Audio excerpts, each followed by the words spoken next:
नमस्कार है आप सभी को और इस कक्षा में आप सबका स्वागत है। और यहाँ पे बच्चों मैं आपके लिए लाई हूँ हिंदी साहित्य का इतिहास नामक जो पुस्तक है, बहुत प्रसिद्ध पुस्तक है पंडित आचार्य रामचंद्र शुक्ल जी की। उस पूरी पुस्तक को मैं आपके समक्ष लेकर आई हूँ एक सीरीज़ के रूप में। तो आज इस पुस्तक का ये मैं पढ़ने जाऊँगी प्रकरण 3 देश भाषा काव्य। और ये इस पुस्तक से रिलेटेड ये क्लास है बच्चों 5th। सारी क्लासेस आपको प्लेलिस्ट में मिल जाएंगी, हमारे चैनल पे आप देखेंगे। और आपको अगर समय नहीं है तो कोई बात नहीं, आप इस क्लास को केवल सुन भी सकते हैं। सुनने से भी आपको इस पुस्तक के बारे में बहुत कुछ इसके तथ्य पता चलेंगे।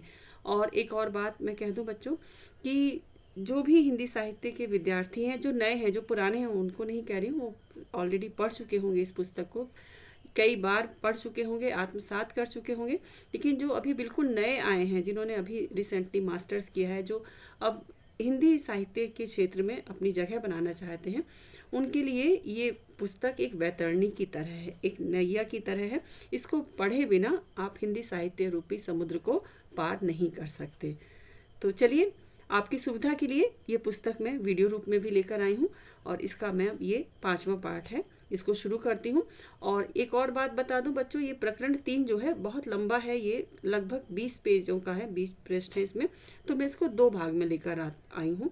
और अगर वीडियो लंबा होगा तो बिल्कुल इसके मैं मतलब कि आधा भाग आज करूँगी, आधा अगली क्लास में। और अगर कवर हो जाता है तो एक ही उसमें आपको पढ़ा दूँगी। तो चलिए, इतनी जानकारी पर्याप्त थी। अब मैं शुरू करती हूँ आज की क्लास। तो वीर गाथा काल शुक्ल जी ने नाम दिया है आदिकाल को, और समय सीमा बताई है संवत 1050 से 1375। और आप याद रखेंगे कि संवत जो है हमेशा ईस्वी से 57 वर्ष आगे चलता है। तो इसका ईस्वी निकालना होगा, तो इसमें से आप 57 को माइनस कर देंगे। ठीक, तो ये है वीरगाथा काल संवत 1050 से 1375। प्रकरण 3 याद रखेंगे, वीरगाथा काल का जिक्र किसमें हुआ है इन शुक्ल जी की पुस्तक में, तो प्रकरण 3 में इन्होंने किया है, जिसको देश भाषा काव्य को इसमें इस प्रकरण में लिया है। और जो अगला जो प्रकरण रहेगा बच्चों, उसमें इन्होंने अन्य जो काव्य लिए हैं, जो फुटकल रचनाओं को लिया है। ठीक है, मैं ये कई बार ये पुस्तक पढ़ चुकी हूँ, तो मुझे लगभग ये याद जैसी हो गई है। ठीक है, आगे चलते हैं। शुक्ल जी कहते हैं, पहले कहा जा चुका है कि प्राकृत की रूढ़ियों से बहुत कुछ मुक्त भाषा के जो पुराने काव्य जैसे बीसल देव रासो, पृथ्वीराज रासो आजकल मिलते हैं, वे संदिग्ध हैं। इन्होंने पहले ही बता दिया बच्चों कि ये दोनों जो काव्य मिलते हैं, बीसल देव रासो और पृथ्वीराज रासो, इनको इन्होंने संदिग्ध घोषित कर दिया है। हालांकि हिंदी का पहला महाकाव्य भी मानते हैं शुक्ल जी ही, लेकिन इसको संदिग्ध भी बताते हैं। इसी संदिग्ध सामग्री को लेकर थोड़ा बहुत विचार हो सकता है और उसी पर हमें संतोष करना पड़ता है। इतना अनुमान तो किया ही जा सकता है कि प्राकृत पढ़े हुए पंडित ही उस समय कविता नहीं करते थे। साधारण जन साधारण की बोली में भी गीत, दोहे आदि प्रचलित चले आते रहे होंगे, जिन्हें पंडित लोग गंवारू समझते रहे होंगे। जन साधारण आम जनता जो है गीत दोहे गाती थी, तो पंडित लोग उनको गंवारू समझते थे। ऐसी कविताएं राजसभाओं तक पहुंच भी जाती होंगी। राजा भोज जस मूसर चंद, ये कहावत हो गई है। कहने वालों के सिवा देश भाषा में सुंदर भाव भरी कविता करने वाले भी अवश्य ही रहे होंगे। अब जो राजसभाओं में गीत सुनाए जाते थे बच्चों, वो होते थे नीति, श्रृंगार आदि विषयक जो गीत होते थे, वो उसमें दोहा छंद का प्रयोग होता था। और वीर रस के जो गीत गाए जाते थे वो छप्पे पद में गाए जाते थे। तो एक इम्पॉर्टेंट पॉइंट ये भी हो गया कि शुक्ल जी ने के अनुसार आदिकाल में, वीर गाथा काल में जो नीति और श्रृंगार के गीत गाए जाते थे, वो किस छंद में गाते थे, तो वो थे बच्चों दोहा। दोहा छंद बहुत प्रसिद्ध रहा है आदिकाल में, वीर गाथा काल में। और वीर रस के पद किस में गाए जाते थे, छप्पे में। पृथ्वीराज रासों में भी छप्पे छंद का बहुत प्रयोग हुआ है, और छप्पियों का बादशाह भी कहा जाता है किसको, चंद्रबरदाई जी को। चलिए, राजाश्रित कवि अपने राजाओं के शौर्य, पराक्रम और प्रताप का वर्णन अनूठी उक्तियों के साथ किया करते थे, उनका काम ही था बच्चों। और वे अपनी वीरोल्लास भरी कविताओं से वीरों को उत्साहित किया करते थे। ऐसे राजाश्रित कवियों की रचनाओं के रक्षित रहने का अधिक सुविधा था। तो इनकी जो रचनाएं थी वो सहेज कर रखी गई, है ना। वे राजकीय पुस्तकालयों में भी रक्षित रहती थीं और भट्ट चारण जीविका के विचार से उन्हें अपने उत्तराधिकारियों के पास भी छोड़ जाते थे। उत्तरोत्तर मतलब बाद के समय के बाद भट्ट चारणों की परंपरा में चलते रहने से उनमें फेर फार भी बहुत कुछ होता रहा। इसी रक्षित परंपरा की सामग्री हमारे हिंदी साहित्य के प्रारंभिक काल में मिलती है और इसी से यह काल जो है वीर गाथा काल कहा गया। तो अब आपको ये क्लियर हुआ होगा कि इसको वीर गाथा नाम इन्होंने क्यों कहा, क्योंकि इसके ज़्यादातर जो इसमें रचनाएं प्राप्त होती हैं इस काल की, वो ऐसी हैं जो कवियों ने अपने राजाओं की क्या कहना चाहिए, वीरता की प्रशंसा के रूप में कही है या उत्साहवर्धन के लिए कही हैं। ठीक है, तो यही एक मेन अंतर है बच्चों वीर गाथा काल में और रीति काल में। रीति काल भी जो है दरबारी काव्य रहा है, लेकिन उसमें जो कवियों ने कविताएं लिखी हैं, जो कही हैं, वो राजाओं को खुश करने के लिए, ऐसे ही अपनी एक चापलूसी जैसा, मतलब राजाओं को श्रृंगार की कविताएं सुनाकर आत्ममुक्त कर देना, खुश कर देना और इनाम पाना, वो उद्देश्य रहा था। लेकिन वीर गाथा काल की बात कहेंगे तो इसमें कवियों का उद्देश्य था कि राजा की वीरता को प्रदर्शित करना और उनको वीरता में उनकी बढ़ोतरी करना और लोगों को उनकी वीरता से अवगत कराना, युद्धों में एक उत्साह भर देना, ये उसका मेन मकसद था। भारत के इतिहास में यह वह समय था जबकि मुसलमानों के हमले उत्तर पश्चिम की ओर से लगातार होते रहते थे। तो एरिया याद रखना, भारत के उत्तर पश्चिम की ओर से, जहाँ से कह सकते हो जम्मू कश्मीर, राजस्थान, पंजाब इत्यादि जो प्रदेश हैं, उधर से जो है हमले होते थे भारत में। इनके धक्के अधिकतर भारत के पश्चिमी प्रांत के निवासियों को सहने पड़ते थे, जहां हिंदुओं के बड़े बड़े राज्य प्रतिष्ठित थे। गुप्त साम्राज्य के ध्वस्त होने पर हर्षवर्धन, जिनकी मृत्यु संवत 704 में मानी जाती है, इनके उपरांत भारत का पश्चिमी भाग ही भारतीय सभ्यता और बल वैभव का केंद्र हो रहा था। पश्चिमी भाग जो था हर्षवर्धन के जाने के बाद भी भारतीय सभ्यता का बल और वैभव का केंद्र था। कन्नौज, अजमेर, अनहलवाड़ा आदि बड़ी बड़ी राजधानियां उधर ही प्रतिष्ठित थीं। उधर की भाषा ही शिष्ट भाषा मानी जाती थी और कवि चारण आदि उसी भाषा में रचना करते थे। प्रारंभिक काल का जो साहित्य हमें उपलब्ध है उसका आविर्भाव उसी भूभाग में हुआ। तो प्रारंभिक काल में जो साहित्य मिलता है उसका आविर्भाव भारत के पश्चिमी प्रांत में हुआ माना जाता है। अतः यह स्वाभाविक है कि उसी भूभाग की जनता की चित्तवृत्ति की छाप उस साहित्य पर हो। हर्षवर्धन के उपरांत ही साम्राज्य भावना देश से अंतर्हित हो गई और खंड खंड होकर जो गहरवार, चौहान, चंदेल और परिहार आदि राजपूत राज्य पश्चिम की ओर प्रतिष्ठित थे, वे अपने प्रभाव की वृद्धि के लिए परस्पर लड़ा करते थे। लड़ाई किसी आवश्यकतावश नहीं होती थी, कभी कभी तो शौर्य प्रदर्शन मात्र के लिए यूं ही मोल ले ली जाती थी। बीच बीच में मुसलमानों के भी हमले होते रहते थे।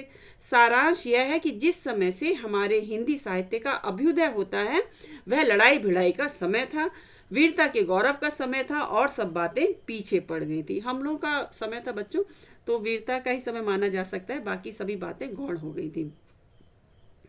महमूद गजनवी नाम सुना ही होगा मृत्यु हुई है इनकी संवत 1087 में। इनके लौटने के पीछे गजनवी सुल्तानों का एक हाकिम लाहौर में रहा करता था और वहां से लूट मार के लिए देश के भिन्न भिन्न भागों पर विशेषतः राजपुताने पर चढ़ाइयां हुआ करती थी। भारत का इतिहास भी पढ़ लीजिए आप हिंदी साहित्य की कक्षा में। इन चढ़ाइयों का वर्णन फारसी तारीखों में नहीं मिलता, पर कहीं कहीं संस्कृत ऐतिहासिक काव्यों में मिलता है। जो इन लोगों की चढ़ाइयाँ हुई थी ना, उसका वर्णन जो है इनकी तारीफों में नहीं मिलता, लेकिन सांस्कृतिक जो हमारे संस्कृत के ऐतिहासिक काव्य हैं उनमें इनका वर्णन किया गया है कहीं कहीं। सांभर जो अजमेर है, वहाँ का राजा दुर्लभ राज द्वितीय मुसलमानों के साथ युद्ध में मारा गया था। अजमेर बसाने वाले अजय देव, देखिए अजमेर शहर जो बसा है अजय देव जी ने बसाया है, तो अजय देव ने मुसलमानों को परास्त किया था। अजय देव के पुत्र अर्णोराज आना के समय में मुसलमानों की सेना फिर पुष्कर की घाटी लांग कर उस स्थान पर जहां पहुंची जहां अब आना सागर है। अर्णोराज ने उस सेना का संहार, बड़ी भारी विजय प्राप्त की, उसका संहार कर डाला। वहां मलेच्छ मुसलमानों का रक्त गिरा था, इससे उस स्थान को अपवित्र मानकर वहां अर्णोराज ने एक बड़ा तालाब बनवा दिया जो आना सागर कहलाया। तो अजमेर की बात हो रही है, वहां के आना सागर की बात हो रही है। किसने बनवाया? अर्णोराज ने, राजा अर्णोराज ने। क्यों बनवाया? वहाँ पे क्योंकि मलेच्छों का खून गिरा था तो उसको अपवित्र मानकर वहाँ पे एक तालाब बनवा दिया, आना सागर। बहुत अच्छी अच्छी जानकारियाँ मिल रही हैं, नई नई। अब है आना के पुत्र बीसल देव, अर्णोराज कह सकते हो। आना के पुत्र हैं बीसल देव, जो विग्रहराज चतुर्थ कहलाए। के समय में वर्तमान किशनगढ़ राज्य तक मुसलमानों की सेना चढ़ आई, जिसे परास्त कर बीसल देव आर्यावर्त से मुसलमानों को निकालने के लिए उत्तर की ओर बढ़ा। उसने दिल्ली और झांसी के प्रदेश अपने राज्य में मिलाए। अब उत्तर की ओर जा रहा है राजस्थान से निकल के, तो दिल्ली को अपने राज्य में मिला लिया, हाँ, और झांसी को भी मिला लिया, देखिए। और आर्यावर्त के एक बड़े भूभाग से मुसलमानों को उन्होंने निकाल दिया। इस बात का उल्लेख दिल्ली में अशोक लेख वाले शिवालिक स्तंभ पर खुदे बीसल देव के विक्रम संवत 1220 के लेख में पाया जाता है। शहाबुद्दीन गौरी की पृथ्वीराज पर पहली चढ़ाई संवत 1247 के पहले भी गोरियों की सेना ने नाडौल पर धावा किया था, पर उसे हारकर लौटना पड़ा था। शहाबुद्दीन गौरी को हारकर लौटना पड़ा था। इसी प्रकार महाराज पृथ्वीराज के मारे जाने और दिल्ली तथा अजमेर पर मुसलमानों का अधिकार हो जाने के पीछे भी बहुत दिनों तक राजपुताने आदि में कई स्वतंत्र हिंदू राजा थे, जो बराबर मुसलमानों से लड़ते रहे।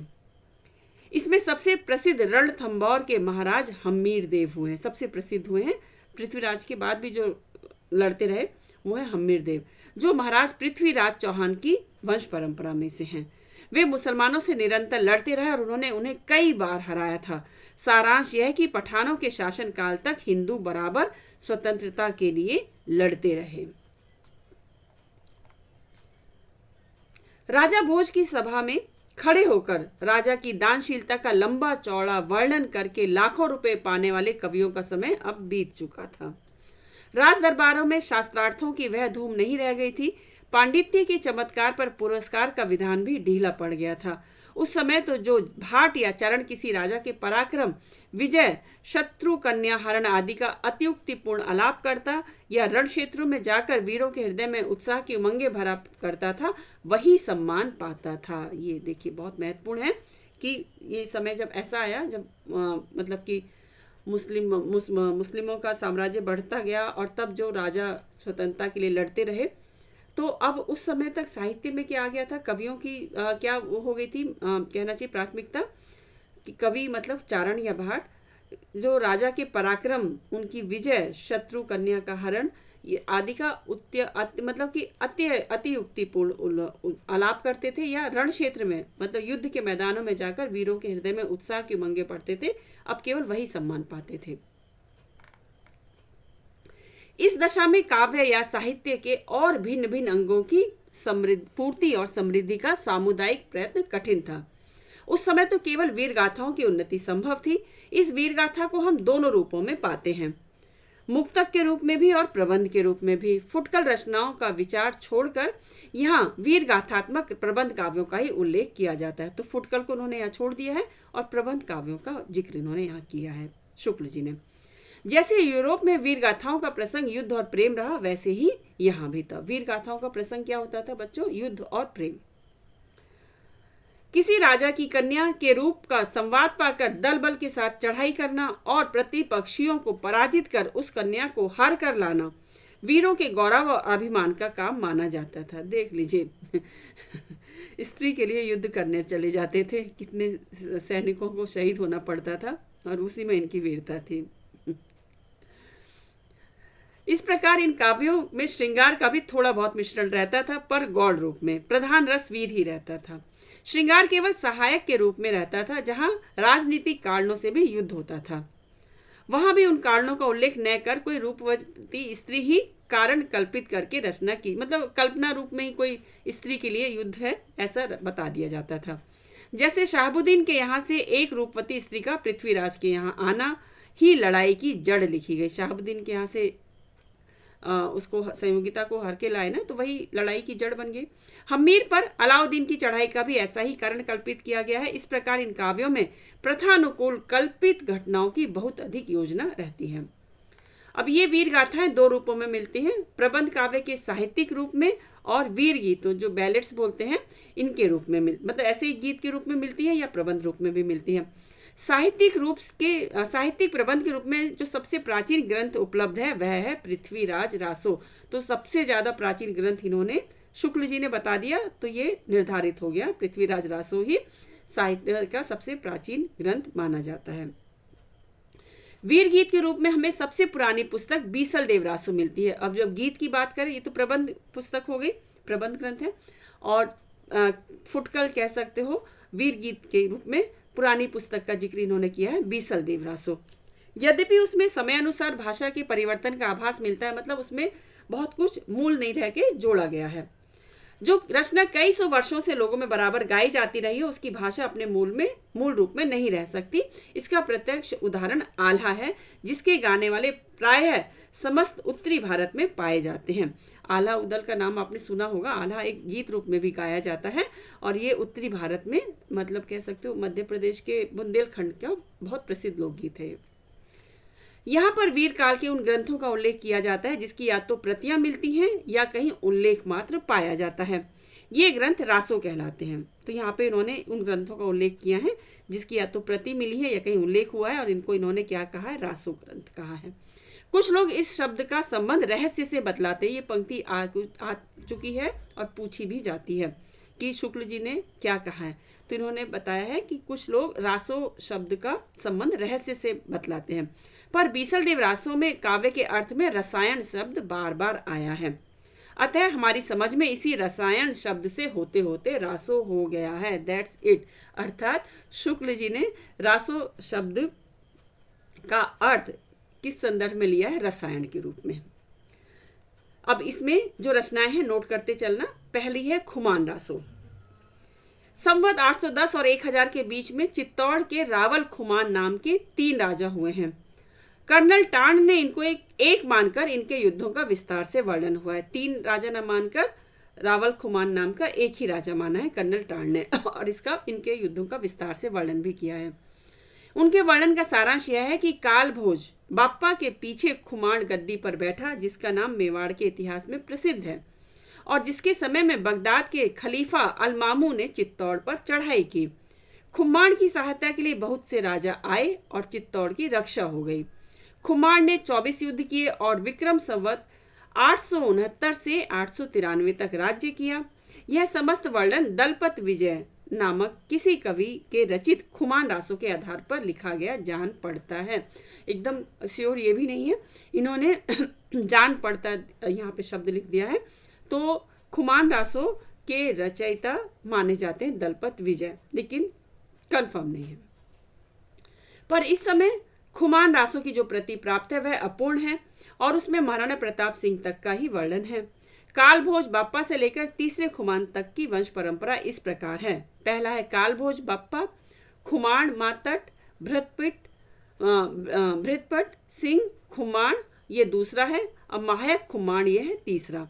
कालभोज का समय विक्रम संवत 791 से 810 तक है और तीसरे खुमान के उत्तराधिकारी भृतपट दूसरे के समय के 2 शिलालेख विक्रम संवत 999 और 1000 में मिले हैं। अतएव 190 वर्षों का औसत लगाने पर 3 खुमानों का समय अनुमानतः इस प्रकार ठहराया जा सकता है।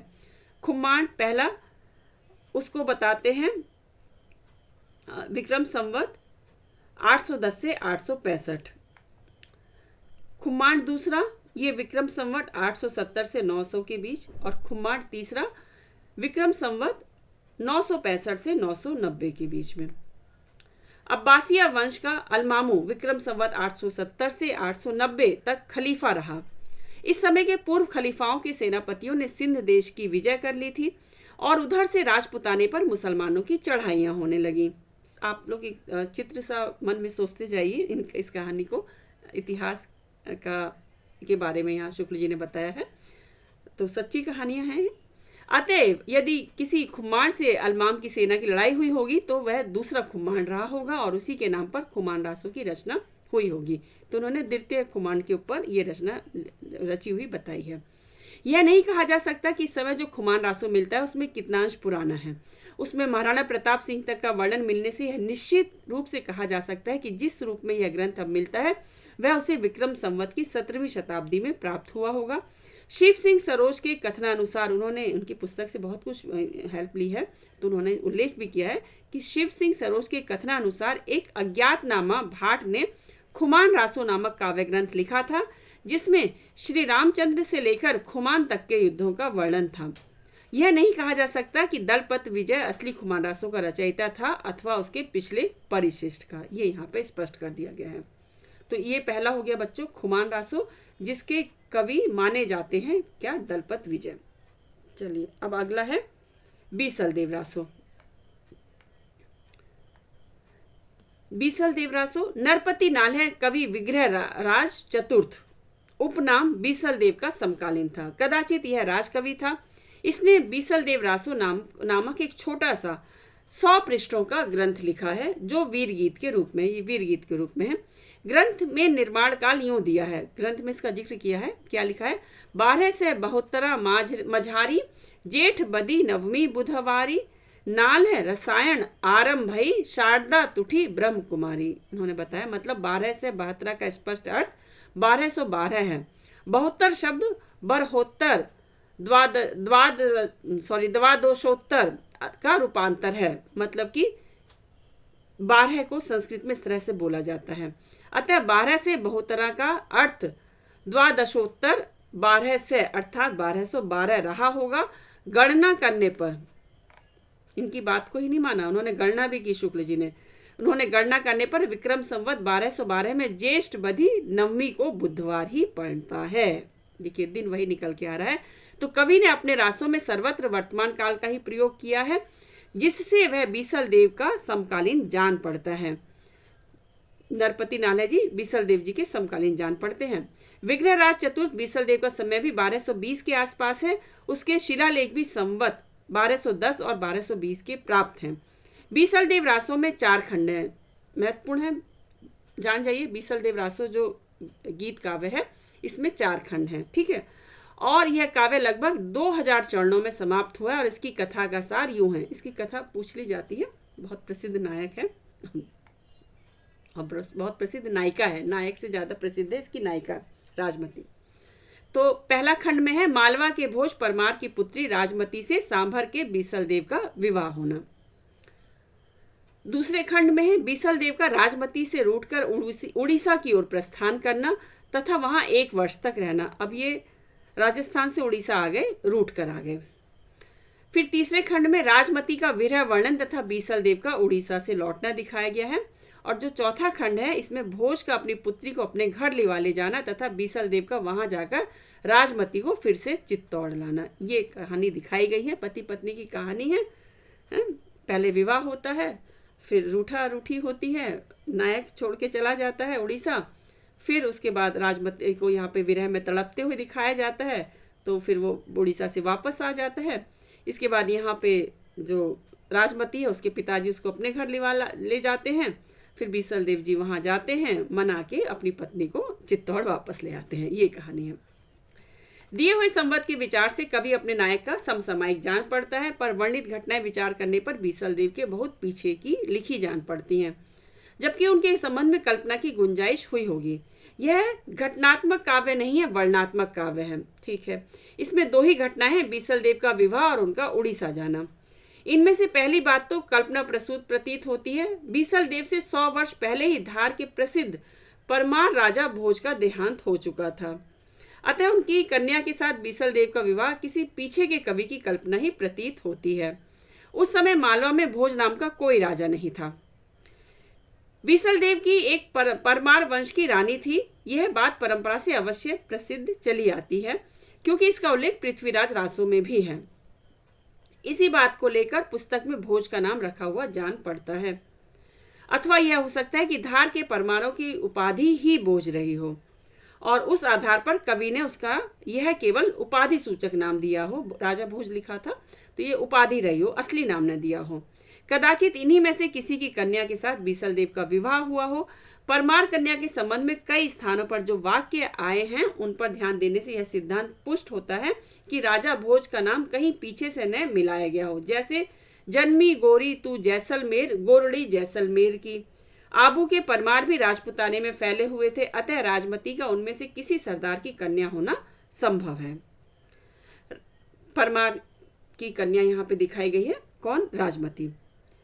पर भोज के अतिरिक्त और भी नाम इसी प्रकार जोड़े हुए मिलते हैं, जैसे माघ, अचरज, कवि, कालिदास इत्यादि नाम भी अलग से जोड़े हुए दिखाई देते हैं। किसमें? बीसल देव रासु में। जैसा पहले कहा है, अजमेर के चौहान राजा बीसल देव विग्रह राज चतुर्थ, याद रखना विग्रह राज चतुर्थ हैं ये, बड़े वीर और प्रतापी थे और उन्होंने मुसलमानों के विरुद्ध कई चढ़ाइयाँ की थी और कई प्रदेशों को मुसलमानों से खाली कराया था। दिल्ली और झांसी के प्रदेश इन्होंने अपने राज्य में मिलाए थे। इनके वीर चरित्र का बहुत कुछ वर्णन इनके राजकवि सोमदेव चरित ललित विग्रह राज नाटक जो संस्कृत में लिखा गया है उसमें किया गया है। इनके राजकवि थे, कौन थे? सोमदेव।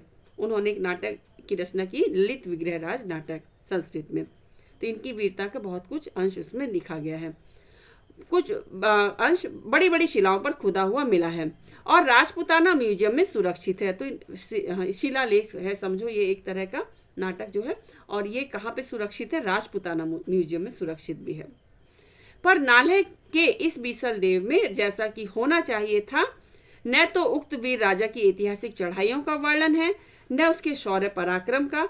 श्रृंगार रस की दृष्टि से विवाह और उठकर विदेश जाने का मतलब प्रोषित पतिका के वर्णन के लिए मनमाना वर्णन है। एक नायिकाओं के प्रकार होते हैं, तो यहाँ पे राजमती किस प्रकार की नायिका है? प्रोषित पतिका नायिका है, जिसका पति विदेश चला गया हो। अतः इस छोटी सी पुस्तक को बीसल देव ऐसे वीर का रासो कहना खटकता है। बीसल देव बहुत वीर थे और इसमें केवल श्रृंगार मतलब पति पत्नी का संबंध ही दिखाया गया है, रूठना मनाना, तो इसको शुक्ल जी कहते हैं कि ये चीज़ खटकती है, वीर का रासो कहना, ऐसे वीर का। इनके बारे में जितनी वीरता की बातें प्रचलित थी। पर जब हम देखते हैं यह कोई काव्य ग्रंथ नहीं, केवल गाने के लिए इसे रचा गया, तो बहुत कुछ समाधान हो जाता है। केवल गाने के लिए इसको रचा गया ऐसा मान लो तो बहुत कुछ समाधान हो गया। भाषा की परीक्षा करते हैं तो देखते हैं कि वह साहित्यिक नहीं है, राजस्थानी है। इसकी भाषा कैसी है? राजस्थानी। जैसे सूकड़ है मतलब सूखता है, पाटन थी मतलब पाटन से, भोज तणा मतलब भोज का, खंड खंडरा खंड खंड का इत्यादि। इस ग्रंथ से एक बात का आभास अवश्य मिलता है, वह यह है कि शिष्ट काव्य भाषा में ब्रज और खड़ी बोली के प्राचीन रूप का ही राजस्थान में भी व्यवहार होता था। ब्रज और खड़ी बोली के प्राचीन रूप का व्यवहार राजस्थान में होता था। साहित्य की सामान्य भाषा हिंदी ही थी जो पिंगल भाषा कहलाती थी। बीसल देव रासों में भी बीच बीच में बराबर इस साहित्यिक भाषा हिंदी को मिलाने का प्रयत्न दिखाई देता है। भाषा की प्राचीनता पर विचार करने से पहले यह बात ध्यान में रखनी चाहिए कि गाने की चीज होने के कारण इसकी भाषा में समय अनुसार बहुत कुछ उलटफेर मतलब कि हेरफेर होता आया है, पर लिखित रूप में रक्षित होने के कारण इसका पुराना ढांचा बहुत कुछ बचा हुआ है।